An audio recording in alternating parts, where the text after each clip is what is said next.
আসসালামু আলাইকুম। বিশ্ব সংবাদে স্বাগত জানাচ্ছি আমি উম্মে সুরাইয়া।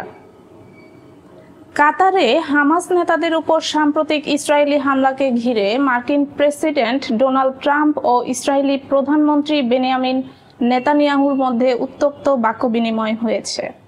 ওয়াল স্ট্রিট জার্নালের এক প্রতিবেদনে এ তথ্য জানানো হয়েছে। প্রতিবেদনে বলা হয়, দোহায় হামাসের রাজনৈতিক নেতৃত্বকে লক্ষ্য করে ইসরায়েলের চালানো হামলায় ক্ষুব্ধ প্রতিক্রিয়া জানান ট্রাম্প। তিনি এক ফোনালাপে নেতানিয়াহুকে বলেন, এই হামলা ছিল অবিবেচনাপ্রসূত এবং যুক্তরাষ্ট্রকে না জানিয়ে এমন এক মিত্র দেশের ভূখণ্ডে হামলা চালানো হয়েছে, যারা গাজা যুদ্ধ বন্ধে মধ্যস্থতার চেষ্টা করেছে। নেতানিয়াহু ট্রাম্পকে জানান, হামলার সুযোগ সীমিত সময়ের জন্য ছিল, তাই তাৎক্ষণিক সিদ্ধান্ত নিতে বাধ্য হন তিনি। পরে আরেক দফা ফোনালাপে ট্রাম্প হামলার সাফল্য সম্পর্কে জানাতে চাইলে নেতানিয়াহু স্পষ্ট জবাব দিতে পারেননি। হামাস জানিয়েছে তাদের শীর্ষ নেতারা হামলা থেকে রক্ষা পেলেও সংগঠনের 5 সদস্য ও এক কাতারি নিরাপত্তা কর্মকর্তা নিহত হয়েছে। এদিকে কাতার এই হামলাকে কাপুরুষোচিত ও আন্তর্জাতিক আইনের লঙ্ঘন হিসেবে আখ্যা দিয়ে কড়া নিন্দা জানিয়েছে। দেশটির প্রধানমন্ত্রী শেখ মোহাম্মদ বিন আব্দুর রহমান আল থানি সিএনএনকে জানান, এ বিষয়ে আরব ও ইসলামী দেশগুলোর সঙ্গে আলোচনা চলছে। গাজা যুদ্ধ বন্ধে কাতার, যুক্তরাষ্ট্র ও মিশর যৌথভাবে মধ্যস্থতার চেষ্টা করে আসছে। 2023 সালের অক্টোবর থেকে চলমান সংঘাতে এখন পর্যন্ত 64,600 জনেরও বেশি ফিলিস্তিনি নিহত হয়েছেন। ইসরায়েলি বিমান হামলায় ইয়েমেনের রাজধানী সানা ও আল জাউফ প্রদেশে অন্তত 35 জন নিহত এবং কমপক্ষে 131 জন আহত হয়েছেন। এই হামলা কাতারের রাজধানী দোহায় হামাস নেতাদের উপর হামলার পরদিন সংঘটিত হয়। ইয়েমেনের স্বাস্থ্য মন্ত্রণালয় জানায়, সানার আল তাহরির আবাসিক এলাকা, একটি চিকিৎসা কেন্দ্র এবং আল জাউফ প্রদেশের আল হাজমের সরকারি কম্পাউন্ড ক্ষতিগ্রস্ত হয়েছে। ধ্বংসস্তূপে অনেকেই আটকা পড়ার আশঙ্কা রয়েছে। উদ্ধারকারীরা জীবিতদের উদ্ধার এবং আগুন নিয়ন্ত্রণে কাজ চালাচ্ছেন। হুতি বিদ্রোহীরা দাবি করেছেন একটি মেডিকেল সেন্টার এবং সরকারি কার্যালয়কে লক্ষ্য করা হয়েছে। তাদের মুখপাত্র ইয়াহিয়া সারে জানান, ইসরায়েলি হামলা প্রতিহত করতে তারা সারফেস টু এয়ার মিসাইল ব্যবহার করছেন এবং কিছু ইসরায়েলি বিমানকে পিছু হটতে বাধ্য করছেন। ইসরায়েলি সেনাবাহিনী জানায়, এই হামলার মাধ্যমে তারা হুতি গোষ্ঠীর সামরিক শিবির, সামরিক জনসংযোগ, সদর দপ্তর এবং একটি জ্বালানি সংরক্ষণাগারকে লক্ষ্য করেছিল। প্রধানমন্ত্রী বেনিয়ামিন নেতানিয়াহু বলেন, এটি ছিল রামন বিমানবন্দরে হুতিদের ড্রোন হামলার প্রতিশোধ।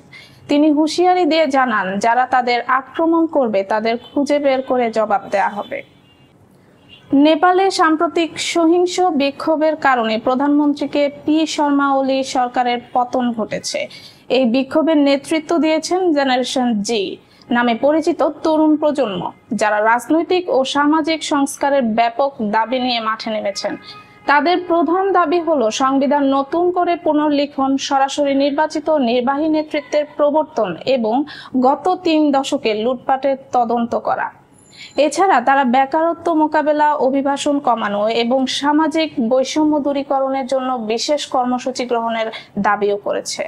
তরুণ আন্দোলনকারীরা জানিয়েছেন, এই আন্দোলন কোনো ব্যক্তিগত বা দলগত স্বার্থের জন্য নয়, বরং দেশের ভবিষ্যৎ ও পুরো প্রজন্মের স্বার্থে।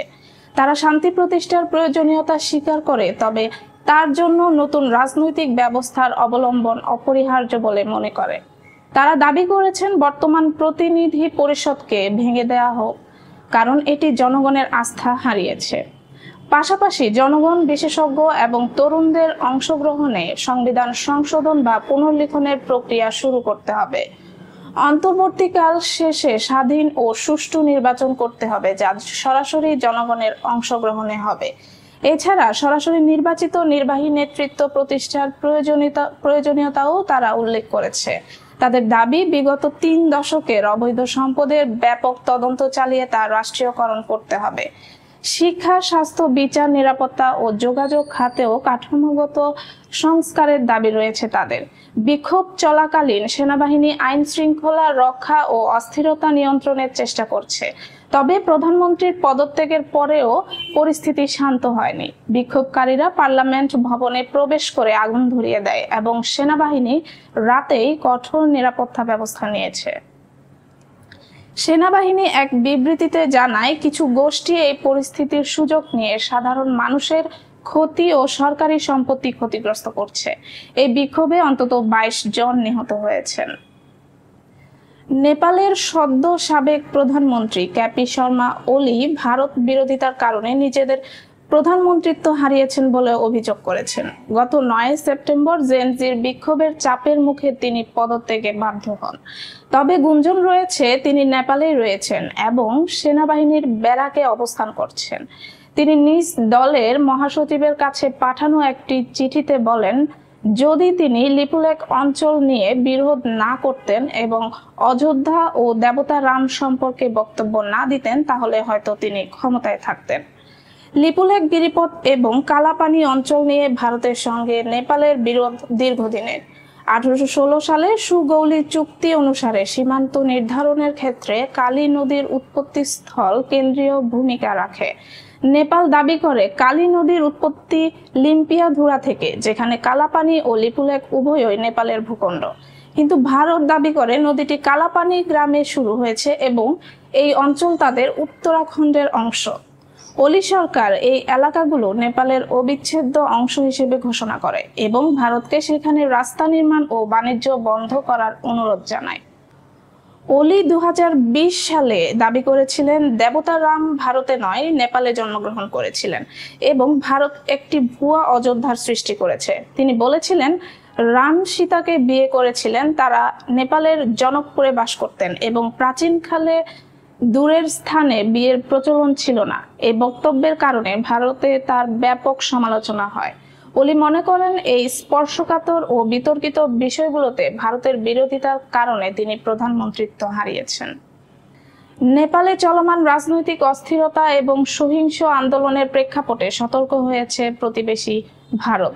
পরিস্থিতি যেন কোনোভাবে সীমান্ত পেরিয়ে ভারতীয় ভূখণ্ডে প্রভাব না ফেলে তা নিশ্চিত করতে সীমান্তবর্তী রাজ্যগুলোতে বাড়ানো হয়েছে নিরাপত্তা ব্যবস্থা।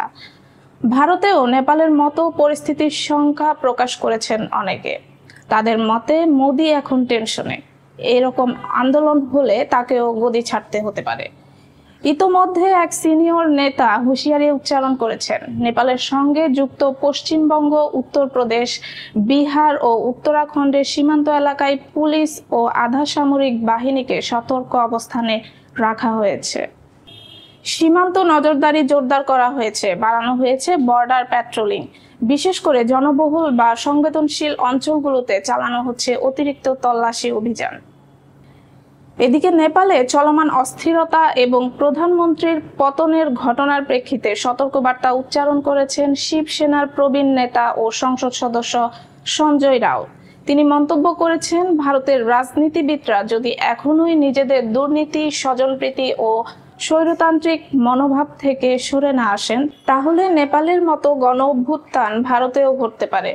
সঞ্জয় রাউতের মতে, নরেন্দ্র মোদীর নেতৃত্বাধীন কেন্দ্রীয় সরকার দিন দিন দুর্নীতিগ্রস্ত হয়ে উঠছে।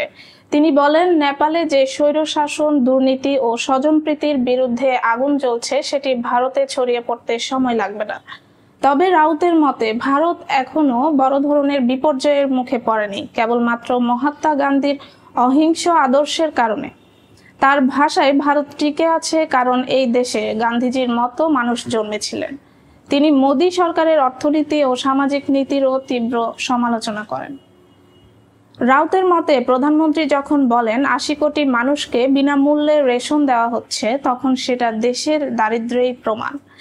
তিনি প্রশ্ন তোলেন, যদি সত্যি উন্নয়ন হয়ে থাকে তাহলে এত মানুষ রেশনের উপর নির্ভরশীল কেন? এছাড়াও তিনি অভিযোগ করেন, কারো সন্তান বিদেশে বিলাসবহুল জীবন কাটাচ্ছে, আবার কেউ রাজনৈতিক পরিচয়ে ক্রিকেট বোর্ডের মতো প্রতিষ্ঠান দখলে নিচ্ছেন। সাধারণ মানুষ এসব দেখছে এবং ক্ষুব্ধ হচ্ছে। পররাষ্ট্রনীতির ব্যর্থতার দিকেও ইঙ্গিত করেছেন রাউত। নেপালের মতো ঘনিষ্ঠ প্রতিবেশী দেশ ভারতের প্রতি আস্থা হারিয়েছে বলে মন্তব্য করেন তিনি। একসময় নেপাল আমাদের বড় ভাই হিসেবে দেখত, এখন তারা চীনমুখী। এটি আমাদের কূটনৈতিক ব্যর্থতা। সঞ্জয় রাউতের এই বক্তব্য ভারতের অভ্যন্তরীণ রাজনীতিতে আলোচনার জন্ম দিয়েছে। মার্কিন প্রেসিডেন্ট ডোনাল্ড ট্রাম্পের ঘনিষ্ঠ মিত্র ও ডানপন্থী রাজনৈতিক কর্মী চার্লি কার্ককে গুলি করে হত্যা করা হয়েছে। বুধবার ইউটাহ ভ্যালি ইউনিভার্সিটিতে এক অনুষ্ঠানে বক্তব্য দেওয়ার সময় দূর থেকে গুলি ছোড়া হয় এবং তার ঘাড়ে গুলি লাগে। গুরুতর অবস্থায় হাসপাতালে নেওয়া হলে তিনি মারা যান। ওই সময় অনুষ্ঠানে প্রায় 3000 মানুষ উপস্থিত ছিলেন এবং গুলি সম্ভবত পাশের একটি ভবনের ছাদ থেকে ছোড়া হয়েছিল। ইউটাহ অঙ্গরাজ্যের গভর্নর স্পেন্সার কক্স এটাকে রাজনৈতিক হত্যাকাণ্ড হিসেবে বর্ণনা করেছেন। ফেডারেল তদন্তকারী সংস্থা FBI এক ব্যক্তিকে জিজ্ঞাসাবাদ করে ছেড়ে দিয়েছে, তবে খুনি এখনো পলাতক। হোয়াইট হাউস থেকে দেওয়া এক ভিডিও বার্তায় ট্রাম্প বলেছেন, যারা এই হত্যাকাণ্ড বা অন্য কোনো রাজনৈতিক সহিংসতায় যুক্ত তাদের সবাইকে শনাক্ত করে শাস্তি দেওয়া হবে, এমনকি যারা অর্থায়ন বা সহায়তা করেছে তাদেরকেও। কার্কের প্রতি শ্রদ্ধা জানাতে রোববার পর্যন্ত যুক্তরাষ্ট্রের সব সরকারি ভবনে জাতীয় পতাকা অর্ধনমিত রাখার নির্দেশ দিয়েছেন Trump. Charlie Kirk turning point USA নামের যুক্তরাষ্ট্রের সবচেয়ে বড় কনজারভেটিভ যুব সংগঠনের প্রতিষ্ঠাতা এবং আমেরিকান কামব্যাক ট্যুর নামের একটি কর্মসূচির অংশ হিসেবে ওই দিন বক্তৃতা দিচ্ছিলেন। তিনি সামাজিক যোগাযোগ মাধ্যমে অত্যন্ত সক্রিয় ছিলেন এবং তার 5,33,00,000-এরও বেশি অনুসারী ছিল। এছাড়াও তিনি পডকাস্ট ও radio show the Charlie Kirk show পরিচালনা করতেন এবং ফক্স নিউজে অতিথি উপস্থাপক হিসেবেও দেখা যেত তাকে। আজ এখানেই শেষ করছি। আপডেট বিশ্ব সংবাদ পেতে সাবস্ক্রাইব করুন বিডি আউটলুক।